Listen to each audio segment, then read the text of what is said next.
ముగించుకొని బాంబేకి వెళ్తున్నాను. నా పాట కూడా రెడీ అయింది.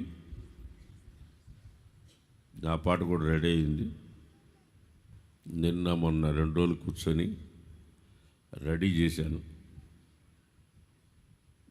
ఇది ఒక different song. Freddy Paul song అంటే డిఫరెంట్గా ఉండాలంటే. కురిసింది తొలకరి వాన నా గుండెల్లోన, చిరుజల్లుల ఉపదేశమై నీ వాక్యమే వర్షమై, నీ నిత్య కృపయే వాత్సల్యమై, నీ దయయే ప్రేమ సాగరమై, కురిసింది తొలకరి వాన.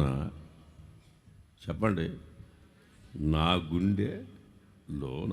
ఇంకోసారి చెప్పండి, కురిసింది తొలకరి వాన నా గుండె లోన. హల్లెలూయా.